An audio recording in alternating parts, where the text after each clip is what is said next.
थोड़ी देर के लिए मान लें, घुटनों के असहनीय दर्द को कहते हैं डिप्रेशन। सामने है दौड़ती भागती दुनिया। वो सड़क के किनारे पर एक बेंच पर बैठा है। शायद उसके घुटने में दर्द है, शायद। और तुम उसके पास जाते हो और उससे कहते हो, तुम भाग क्यों नहीं रहे हो?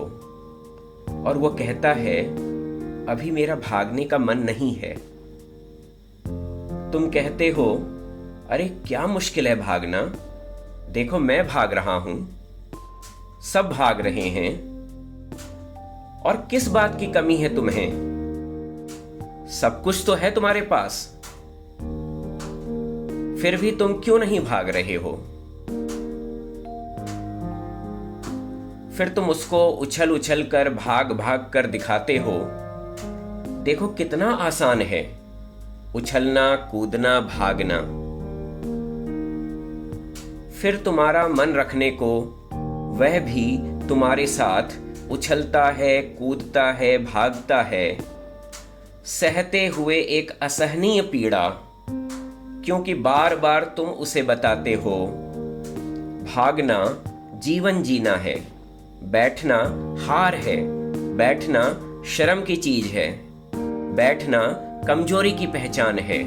इसलिए वह भागे तो परेशान रहता है और न भागे तो परेशान रहता है। यह भी तो संभव है उसे बैठना अच्छा लगता हो चुपचाप। क्या भीड़ से अलग रहना बेचारगी है? ऐसा भी तो हो सकता है वो अभी अभी मैराथन दौड़ के आया हो और सुस्ताना चाहता हो चुपचाप। या फिर दुनियादारी की फैक्ट्री में कल पुर्जों के शोर से आहत कानों को राहत देना चाहता हो और सुस्ताना चाहता हो चुपचाप। या फिर सांचे में ढले रेडीमेड भावनाओं को दोहराते दोहराते उकता गया हो और सुस्ताना चाहता हो चुपचाप। उस व्यक्ति को अपने साथ भगाना ही तो साथ निभाना नहीं है। उसके साथ ठहर कर यह जतलाना कि ठहरने में भी उतना ही जीवन है जितना दौड़ने में, यह भी तो साथ निभाना हो सकता है। उसे तुम्हारे मूक रहकर भावनाओं के शब्दों से वार्तालाप की शायद ज्यादा जरूरत है,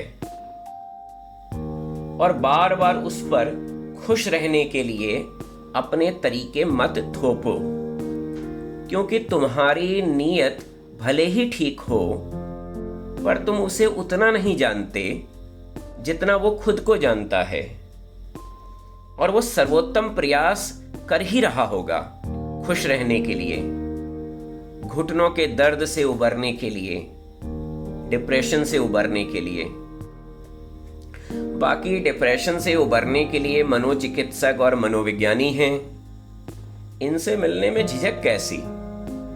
क्या झिझक के मारे कभी आप ले गए आंखों में परेशानी होने पर किसी रोगी को ऑर्थोपेडिक डॉक्टर के पास, या दांत में दर्द से कराहते पुरुष को गायनेकोलॉजिस्ट के पास, या झड़ते बालों से परेशान पुरुष को एक गंजे कार्डियोलॉजिस्ट के पास? तो डिप्रेस्ड व्यक्ति को सही सलाह दें। आप कुछ भी कहने के लिए कुछ भी न कह दें, नहीं तो लगेगा आपका दिमाग घुटनों में है।